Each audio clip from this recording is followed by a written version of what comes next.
बिस्मिल्लाहिर्रहमानिर्रहीम। नाज़रीन, आज मैं अर्शी शहीद केस के एक बहुत अहम पहलू की तरफ आपकी तवज्जो मबज़ूल करवाना चाहूँगा।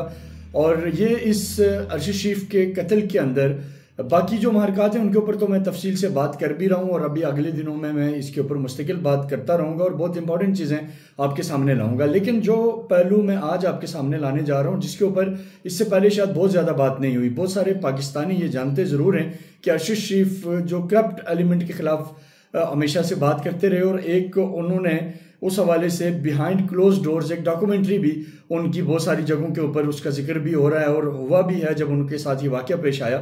मैं उसके कुछ मार्कात और कुछ उसके हक़ाइक़ आपके सामने रखना चाह रहा हूँ कि अर्शी शरीफ अपने कीनिया के दौरान जो स्टे था उसमें वो क्या कर रहे थे और किस करप्शन केस के ऊपर वो बहुत ज़्यादा काम कर रहे थे और उसमें उनके साथ कौन था, कौन लोग थे जो उनके साथ राब्ते में थे।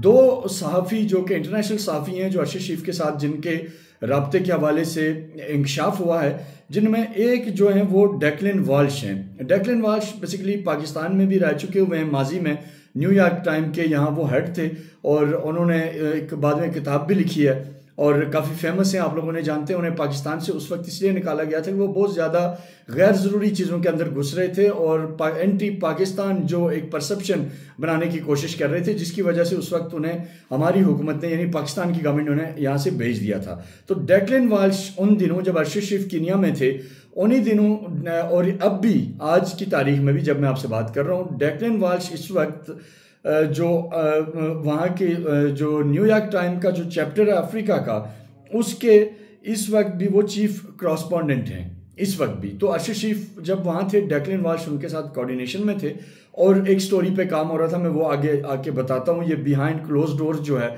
इसके अंदर क्या क्या चीज़ें आने वाली थी। कोई एक आध चीज़ तो लोग क्लेम करते हैं जी कि वो फलां साहब के बारे में बात कर रहे थे या फलां साहब के बारे में बात कर रहे थे, बट मेरे पास उस हवाले से काफ़ी इंपॉर्टेंट चीज़ आई है जो मैं आपके सामने शेयर करूँगा। दूसरा सहाफ़ी कौन था? दूसरा सहाफ़ी था एलन जॉन। एलन जॉन नामू, बेसिकली शायद अफ्रीका के किसी नामू शायद एग्जैक्ट नाम है या ट्राइब नेम है, बहरहाल एलन जॉन। ये एलन जॉन कौन है? ये अफ्रीका अनसेंसर्ड जो एक इदारा है मीडिया का, उसके को फाउंडर्स में से हैं और इनकी अपनी पॉपुलैरिटी यही है कि ये एलीट क्लास की करप्शन के ऊपर केसेस पे काम करते हैं। और ये अर्शी शरीफ, एलन और इसी तरह ये जो डेक्लन वाल्श हैं, ये तीनों का आपस में वहाँ कोऑर्डिनेशन थी, राब्ता था। और जो खबर ये है कि एक बहुत बड़े केस के ऊपर वो काम कर रहे थे। अर्शी शरीफ ने, आप लोगों को याद होगा, अपनी ज़िंदगी में जुल्फी बुखारी के ऊपर 2016 में एक उन्होंने उनकी ह्यूमन ट्रैफिकिंग और इसके हवाले से एक डॉक्यूमेंट्री की थी, जिसके हवाले से जुल्फी बुखारी बहुत ज़्यादा उनसे उस वक्त भी नाखुश थे। बाद में जब गवर्नमेंट बनी तो उस वक्त भी आप जो लोग इस मेरी वीडियो को देख रहे हैं और जो अर्शी शरीफ को जानते हैं, मैं उनकी फैमिली से भी इवन ये कह सकता हूँ कि फैमिली भी इस बात की गवाही देगी और दे सकती है और देनी चाहिए कि अर्शी शरीफ पीटीआई के करप्ट लोगों के खिलाफ बहुत ज़्यादा ब्लंटली बात करते थे। जिनके ऊपर केसेस आते थे उनके ऊपर वो बात करते थे और बहुत सारा डाटा उस हवाले से अर्शी शरीफ के पास मौजूद था। वो बहरहाल मैं आगे बताऊंगा कि वो डाटा कहाँ कहाँ है इस वक्त और क्या हो गया उस डाटा के साथ। और उसमें अर्शी शरीफ की जो मैकबुक है जो मुराद सईद के पास है, उस मैकबुक के अंदर क्या है वो भी मैं चीज़ें आपको बताऊंगा। लेकिन अभी जो आपको बताने वाली बात है वो ये है कि एक जो जुल्फी बुखारी एक कंपनी के अंदर एज ए डायरेक्टर काम कर रहे थे, लंदन में वो कंपनी रजिस्टर्ड थी और उस कंपनी के हवाले से एक बड़ा केस था। और उसके अलावा भी कुछ चीज़ें थी जो पीटीआई के चंद लोगों के हवाले से भी थी, जिनके ऊपर काम बिल्कुल तेज़ी से चल रहा था।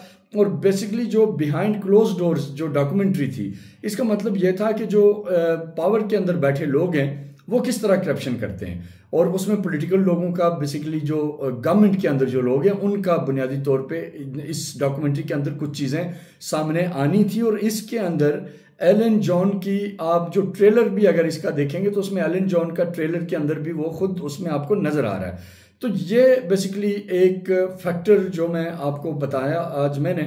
मज़ीद डिटेल में आपको बताऊंगा कि वो क्राइम सीन क्या था, कैसे हुआ, वो अगले मरहले पे मैं आऊँगा उसकी तरफ भी। लेकिन आज सिर्फ आपकी तवज्जो इस चीज़ के ऊपर दिलाना चाह रहा हूँ कि जब अर्शी शरीफ नैरोबी में अपने अपार्टमेंट के अंदर रॉयल ग्रीन के अंदर पेंट हाउस में जहाँ वो ठहरे हुए थे और जिस चीज़ के ऊपर, जिस करप्शन केसेस के ऊपर वहाँ काम हो रहा था, उनमें एक केस जो है वो जुल्फी बुखारी का भी था। और जुल्फी बुखारी एक कंपनी जिसके डायरेक्टर रहे हुए हैं। मैं सारी नाम और डिटेल्स आपको बताऊंगा।